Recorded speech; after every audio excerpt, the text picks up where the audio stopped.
Hello, Dr. Shaw here, and welcome to another episode of Teaching Humanity Remotely. Today I want to discuss the fact that even as we are growing and learning and exercising new muscles and building stamina to alter our habitual ways of being, even though all that is occurring, we still are creatures of habit. And we may have an immediate reaction to things that is not ultimately the reaction we want to have at this point. So we need to be able to see just the way it is. So the other day I get information that my bone density is weaker than it was just a short time ago. And it caused me a kind of internal hysteria. For the first time in my life, I really allowed that reaction to just come. I surrendered to that internal hysteria, and I noticed something really interesting, that because I surrendered so quickly, it also left so quickly. Under normal circumstances, when I catch myself having a reaction that I no longer want to have, that reality, that moment of catching that, becomes a very interesting moment because I don't really want to see that habitual reaction.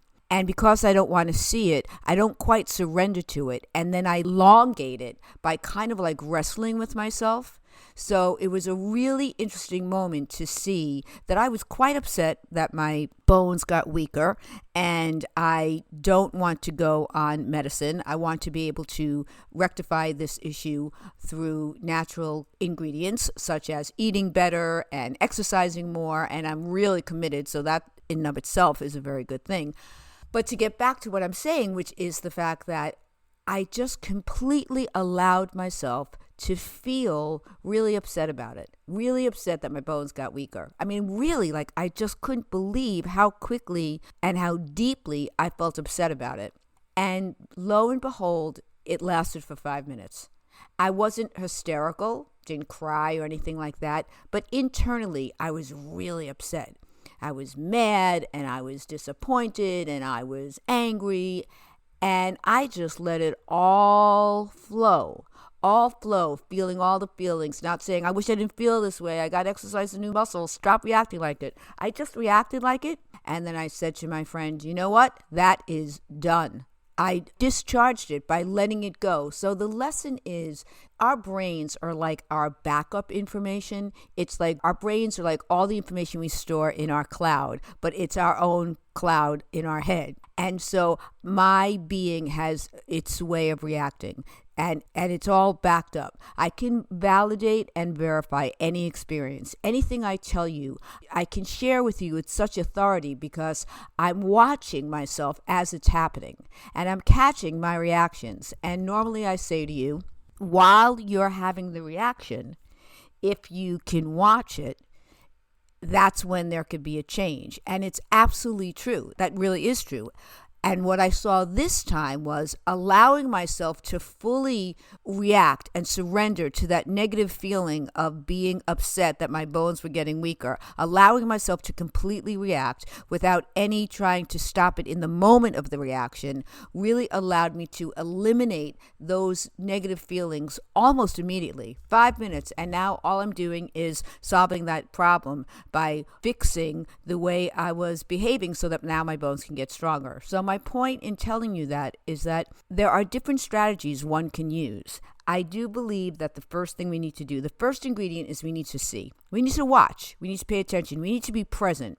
When I am present, I can see myself react. And because I am present, I'd like to describe it like this. Because I'm present as I'm reacting, the reacting may be habitual. It's a habit.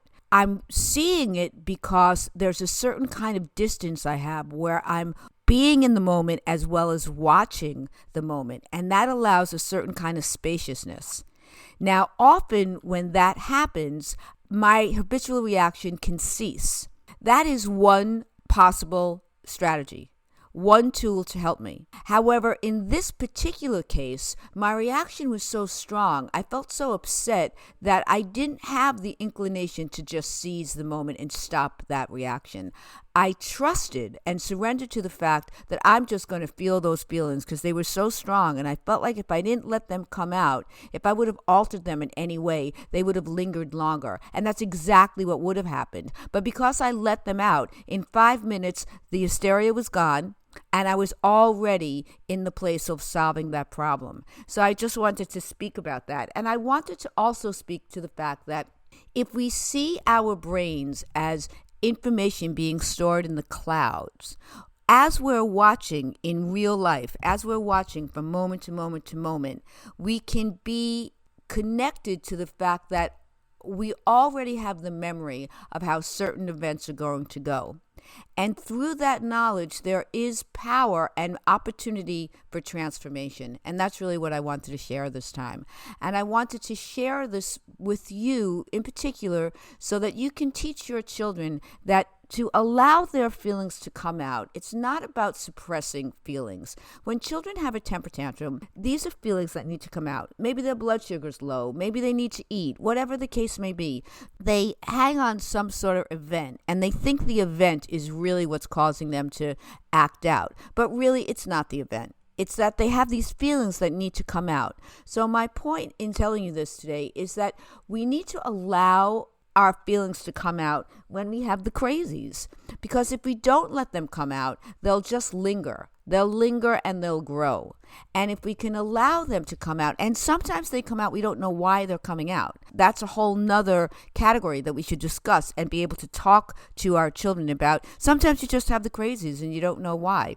I have a great friend, and my friend always says, yeah, my mother used to say, what's really bothering you? Because often it's not what you think it is. You react to something in a crazy kind of way, and you think, where did that come from? And it really had nothing to do with that. You just needed to get the crazies out, and you hung those emotions onto something that's not really even the issue. But we got to get it out. So to teach our children how to get it out, when you're feeling that way, go into your room, hit a pillow, not to suppress or negate or dismiss these feelings, but how do we let them out in a healthy way? I'm telling you, 5 minutes of an internal hysteria, and now I'm just so into fixing what made my bones weak. I'm not into dwelling on the fact that my bones got weaker. I want to fix this problem without being on medication, and so I'm committed. And so far, I've exercised more in the last few days. I've eaten better, and I'm really on it. So that's great. So there you go. But having those negative feelings, had I tried to suppress them and let them linger longer, I wouldn't have gotten to action so quickly. And now I'm already in action. So I really just wanted to discuss how can we teach ourselves and our children how to express those negative emotions so that they don't build up inside of us and they don't linger and they don't keep on coming back at us. How do we allow negative feelings to come out and let them be gone? And let them be gone. And if there is a way that the feelings are connected to something that if we change our behavior can really change, like in my case, now I'm feeling great because I really made a commitment that I'm going to help myself get stronger. So I'm really in a very good place. Sometimes we have feelings that we might not be able to fix. I didn't make the team and I'm really upset about it. Let the feelings come out and try for the team next time. I didn't get the grade I wanted. Okay, be gentle with yourself. Did you do your best?